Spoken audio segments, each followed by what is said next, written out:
আসসালামু আলাইকুম সবাইকে। আশা করি সবাই ভালো আছো।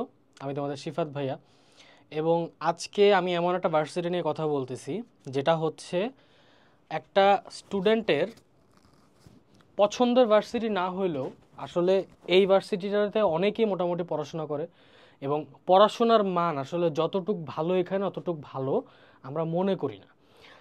কিরকম জিনিস আমি বুঝাই বলি, অনেকটা হচ্ছে আমি তোমাকে একটা এক্সাম্পল যদি দেই, ডাফোডিলের এক্সাম্পল দেওয়া যায়। হ্যাঁ, ডাফোডিলের এক্সাম্পল দেওয়া যায়।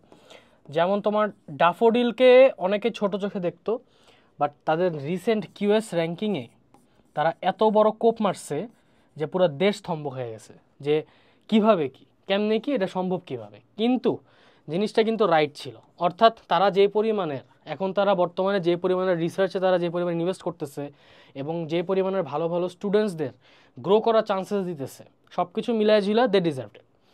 তো এমন একটা ভার্সিটি নিয়ে আমি আজকে কথা বলবো এবং সেটা হচ্ছে আমাদের সবার প্রিয় ইস্ট ওয়েস্ট ইউনিভার্সিটি। ইউনিভার্সিটিটা হচ্ছে একটা ছোট্ট লাল কেল্লার মতন, ঠিক ব্র্যাকের উল্টা পাশে, বা ব্র্যাক ঠিক ইস্ট ওয়েস্টের উল্টা পাশে, কারণ ব্র্যাক ইস্ট ওয়েস্টের পরে আসছিল বাড্ডাতে। সো ইয়া, ব্র্যাক ইস্ট ওয়েস্টের ঠিক উল্টা পাশে। তো লাল কেল্লার মতন দেখতে, ঠিক আছে। ক্লাসরুমগুলো দেখতে অনেক সুন্দর সুন্দর হয় এবং এর পাশাপাশি এটা ছাদ খুবই ফেমাস। এটার অনুষ্ঠান অ্যান্ড এভরিথিং সব কিছু হইলে ছাদ অনেক জমকদভাবে সাজানো হয় আর কি। তো সব কিছু মিলায় ঝিলে আসলে এই ভার্সিটিটা টার্গেট করবে কারা, অর্থাৎ তোমাদের মধ্যে কারা কারা এই ভার্সিটিটা টার্গেট করবা, মানে কাদের এই ভার্সিটিতে গেলে লাভ আছে আর কাদের গেলে লস আছে। এক নম্বর কথা হচ্ছে যে প্রথমত অবভিয়াসলি ভাই এটা এটা আনডিনায়েবল যে যে ব্র্যাক প্লাস নর্থ সাউথ এই দুইটার মধ্যে যে কোনো একটাই পাবে, সেই ইস্ট ওয়েস্টে যাবে না। ইস্ট ওয়েস্টে যাবে না নট বিকজ ইস্ট ওয়েস্টের পড়াশোনার কথা সে চিন্তা করবে, এরকম জিনিসটা এরকম না। সে যাবে না বিকজ সোশ্যাল ভ্যালুস। হ্যাঁ, সোশ্যালি বাবা মার কাছে ইস্ট ওয়েস্টের থেকে ব্র্যাক ইউনিভার্সিটি ব্র্যাক নর্থ সাউথের দাম বেশি, সো তারা ব্র্যাক নর্থ সাউথেই যাবে। কিন্তু মাথায় রাখতে হবে যে ব্র্যাক আর নর্থ সাউথের তুলনায় ইস্ট ওয়েস্টের খরচ কম, খরচ কম, কিন্তু এডুকেশন কোয়ালিটি ভালো। ভালো কেন বলতেছি, ব্র্যাকেট থেকে ইস্ট ওয়েস্ট এডুকেশন কোয়ালিটি ভালো না। হ্যাঁ, ভালো না বিকজ টিচার থেকে শুরু করে সাপ্লিমেন্টস, তোমার হচ্ছে গিয়ে তুমি যে ধরনের সুযোগ সুবিধা পাবা সব কিছু ইস্ট ওয়েস্টে কম। কিন্তু তারা যে পরিমাণে টাকা নিচ্ছে এটার তুলনায় যদি আমি এটা কম্পেয়ার করি, they are doing good. Clear? So I hope এটা নিয়ে মারামারি হবে না। তো এটা হচ্ছে এক নাম্বার গেল। দুই নাম্বার হচ্ছে যে যারা ইঞ্জিনিয়ারিংই পড়বে তাদের টার্গেট হচ্ছে আমি ইঞ্জিনিয়ারিংয়ে পড়বো, আমরা অন্য কিছু পড়বো না, ইঞ্জিনিয়ারিং বাদ আমি অন্য কিছুতে হাত দিব না, তাদের জন্য ইস্ট ওয়েস্ট একটা ভালো ভার্সিটি। বিকজ দেখা যায় যে অনেকে বুয়েটে চান্স পায় নাই, যার ফলে কি হয় তোমার ব্র্যাক নর্থ সাউথে খরচ বেশি। এখন আমি কি করব, এখন তারা ইস্ট ওয়েস্টে যায়, এখন তারা ইস্ট ওয়েস্টে যায়। তো আমাদের এখান থেকে তোমাদের এই সাহাব ভাইয়া, এই ভাইয়াটা ইস্ট ওয়েস্টে থেকে আসছে এবং এই ভাইয়ের ক্লাসেস যারা দেখছো অলরেডি, এই ভাইয়া কিন্তু অস্টের ক্লাস, এই ভাইয়ের আমি তোমাদের রেকর্ড বলি, এই ভাইয়া ব্র্যাক ক্র্যাক করছে, নর্থ সাউথ ক্র্যাক করছে, ইউআইইউ ক্র্যাক করছে, ওকে, অস্ট ক্র্যাক করছে, ঠিক আছে, আর মেবি বিউপি মেবি ক্র্যাক করেছিল, আমার ঠিক মনে নাই, এটা ভাইয়ার থেকে শোনা লাগবে তোমাদের। এত কিছু ক্র্যাক করা সত্ত্বেও তিনি ইস্ট ওয়েস্ট চুজ করছে, কারণ ইস্ট ওয়েস্ট ছিল তার বাসার কাছে এবং ইস্ট ওয়েস্টের ফাইন্যান্সিয়াল থেকে শুরু করে সব কিছু তার সাথে ম্যাচ খাইতেছিল। তো সব কিছু মিলাই ঝিলে সে ইস্ট ওয়েস্টেই পড়তেছে, ঠিক আছে। তো তুমি যদি মনে করো যে মানে ইস্ট ওয়েস্ট একটা খারাপ varsity, in that case your totally রং ভাই। হ্যাঁ, তোমার ইস্ট ওয়েস্টের এমন স্টুডেন্ট আছে যাদের আমি ব্র্যাক স্টুডেন্টের সামনে দাঁড়া করাই দিলে মনে হবে না যে এরা স্টুডেন্ট, মনে হবে যে এরা গরু ছাগল, অথচ সে কিন্তু ইস্ট ওয়েস্টের একটা স্টুডেন্টের সামনে দাঁড়ায় আছে। সো এখন কথা হচ্ছে যে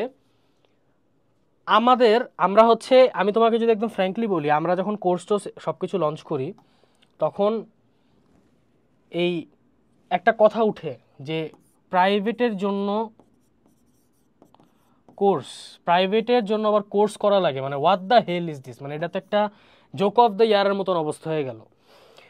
বাট সিন্স এখন রিজেকশন রেট 60%-এর কাছাকাছি, বা এটা যদি 50%ও ধরা যায়, তো এত ম্যাসিভ একটা পিপল যখন রিজেক্ট হচ্ছে তখন পাবলিকের মাথায় আসলে ঠিকানা আসে যে না, কোর্স যে করতেছে কারণ আছে। এমনি এমনি কেউ কোর্স করতেছে না। এখন এখন আমাকে যদি ঢাকা ভার্সিটির একটা অ্যাঙ্গা ব্যাঙ্গা সাবজেক্ট থেকে উড়ে আসছে, ঢাকা ভার্সিটির সাবজেক্টের তো অভাব নেই, একটা ঢাকা ভার্সিটির একটা অ্যাঙ্গা ব্যাঙ্গা সাবজেক্ট থেকে উড়ে আসে যদি আমাকে বলে যে প্রাইভেটের জন্য কোর্স করা লাগে, ঠিক আছে, আমি তখন বলবো যে তোমার ভার্সিটি, তোমার তোমার তোমার ওই সাবজেক্ট, তোমার ভার্সিটির স্পেসিফিক সাবজেক্টটা, ওই স্টুডেন্ট তোমার মানে যে সাবজেক্টটা তুমি পড়তেছো, ওই সাবজেক্টটা যদি আমি আমার ভার্সিটির তোমার ট্রিপলি বা সিসি ডিপার্টমেন্টের সাথে যদি আমি তুলনা করতে যাই, তুমি প্যান্টে মুতো দিবা ভাই, ঠিক আছে, সেটা এটা আমি বলতে পারবো, এটা এবং এটা কেউ ডিনাইও করবে না, এটা এটা হচ্ছে আনডিনেবল একটা জিনিস। কিন্তু মূল কথা হচ্ছে এটা যে এই কোর্সগুলো যখন নামাইছিলাম আমরা তখন অনেক মানুষ হাসছে, হ্যাঁ, এবং ইস্ট ওয়েস্টে যখন কোর্স নামাইছিলাম তখন আরও বেশি মানুষ আসছে। কিন্তু মজার বিষয় কি জানো, ইস্ট ওয়েস্টের যে এই কোর্সটা হচ্ছে আমাদের মোস্ট সেলিং কোর্সগুলোর মধ্যে একটা, কোর্সগুলো আমাদের কি মোস্ট সেলিং কোর্সেসগুলোর মধ্যে একটা, অর্থাৎ এখান থেকে স্টুডেন্টসরা কোর্স কিনে ইস্ট ওয়েস্টে চান্স পাচ্ছে। কি বলছি বুঝছো? So if you guys think যে ফার্স্ট অফ অল আমি কেন এই কোর্স কিনবো, ইউ আর রং, ঠিক আছে। তোমার এই ভুলভ্রান্তি ভেঙে অনেকে কোর্সটা করতেছে, করে তারা চান্স পাচ্ছে। কোর্স তো আমরা এখন নতুন নামাই নেই, কোর্স তো আগে থেকে চলতেছে, ঠিক আছে। সো কোর্স মানুষ কিনতেছে, কোর্স কিনে তারা পাচ্ছে। এখন কথা হচ্ছে যে ইস্ট ওয়েস্টের কিছু ক্যাচেস আছে, কিরকম আমি বুঝাই বলি, তোমার ব্র্যাক আর ইস্ট ওয়েস্টের মধ্যে কিছু মিল আছে, কিন্তু এখানে এক্সাম হলের ভিতরে তারা যে মাস ডিস্ট্রিবিউশন করছে সাবজেক্টের মধ্যে, এখানে কিছু চেঞ্জেস আছে। কিরকম চেঞ্জেস আমি তোমাকে বুঝাই বলি। তোমার যেমন যারা ইস্ট ওয়েস্টে ইঞ্জিনিয়ারিং পড়তে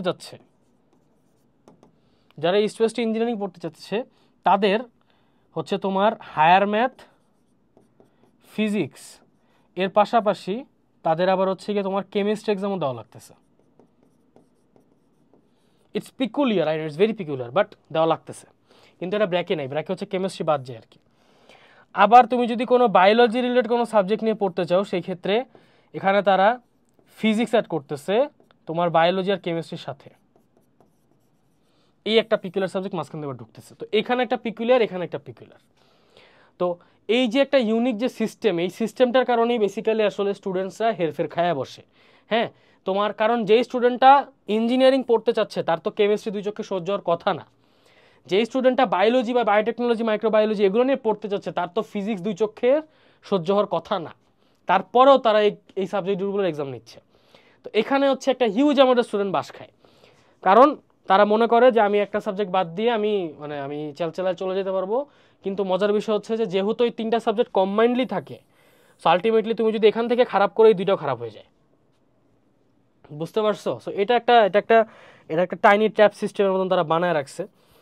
তো এটা থেকে তোমাদের যদি বাঁচতে হয় সেই ক্ষেত্রে তোমরা কি করতে পারো, 100% I would prefer you taking our course, ঠিক আছে। তোমার আমাদের এই একটা কোর্স পারচেস করতে চাইলে তোমরা যেটা করবা সেটা হচ্ছে যে তোমরা ঢুকবা hcoursebd.com, অ্যান্ড এখানে ঢোকার পরে তোমরা দেখতে পারবা যে এখানে আমাদের সকল যাবতীয় কোর্সেস থাকে। hcoursebd.com এর ভিতরে সেগমেন্টসের মধ্যে গেলে দেখবে প্রাইভেট ইউনিভার্সিটি সেগমেন্ট আছে একটা, তো ওইখানে গেলেই তোমরা দেখতে পারবা যে আলটিমেটলি আমরা মানে এই সবগুলো কোর্সের লিস্ট চলে আসতেছে আর কি, কোন কোন ভার্সিটি কোর্স নামাচ্ছি আমরা, কোনগুলো সামনে আসবে, সব কিছু দেখতে পারবা। তো এই একটা কোর্সের ভিতরে আমরা তোমাদের এমন কি দিচ্ছি যে এই কোর্সটা সবাই কিনতেছে, কারণ এক নাম্বার আমাদের one of the biggest USP হচ্ছে আমাদের প্রাইস অনেক বেশি রিজনেবল, এত রিজনেবল প্রাইসে প্রাইভেটের মার্কেটে টিল নাও কেউ কোর্স দিচ্ছে না, এবং সামনে কেউ দিবে কিনা আমরা জানি না, ঠিক আছে। তো এই এক রিজনেবল প্রাইসের কারণে আমাদের কোর্স একটা হিউজ অ্যামাউন্টের পিপল কিনে, এবং আমাদের কোর্সের যেমন আমি হচ্ছে যখন ভিডিওটা বানাচ্ছি আমাদের আজকে হচ্ছে তোমাদের নর্থ সাউথের রেজাল্ট পাবলিশ করছে, আর আমি তোমাদের যদি এখন দেখাতে পারতাম তাহলে মজা লাগতো।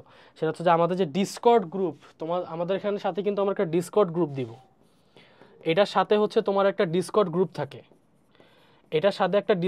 থাকে, এবং এই ডিসকর্ড গ্রুপের পাশাপাশি একটা ফেসবুক গ্রুপও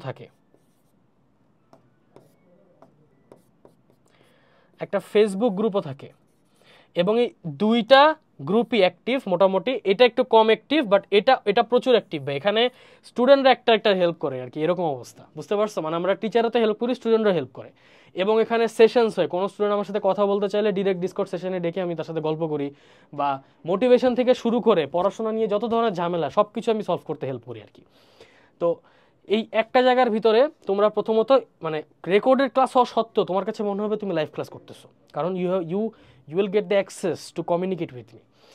এর পাশাপাশি এখানে 10টা জেনারেল ম্যাথ ক্লাস থাকবে, 10টা হায়ার ম্যাথ ক্লাস থাকবে, 15টা ফিজিক্স ক্লাস থাকবে, 10টা ইংলিশ ক্লাস থাকবে, তিনটা এসে রাইটিং, 10টা কেমিস্ট্রি, 15টা বায়োলজি ক্লাস এবং 5টা আর্কিটেকচার ক্লাস।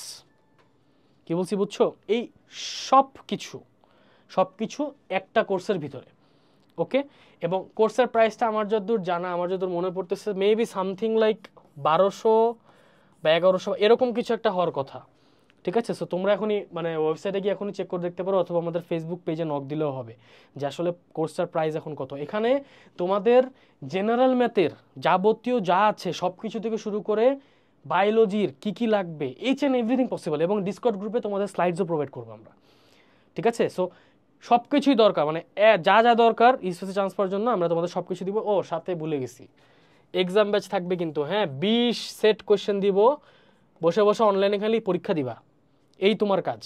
সিলেবাস শেষ করে খালি পরীক্ষা দিবা, দ্যাটস ইট, আর কিচ্ছু লাগবে না তোমার। থ্যাংক ইউ সো মাচ ফুল ভিডিওটা দেখার জন্য।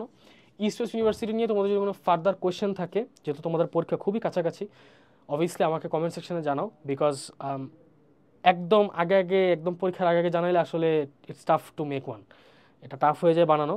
বাট যদি কারো রিকোয়েস্ট থাকে যে এই টপিকের উপর একটা গাইডলাইন বানান, সেক্ষেত্রে please give me some information যে আসলে কিসের উপর তোমরা ভিডিওস চাচ্ছ। টিল দেন, আসসালামু আলাইকুম।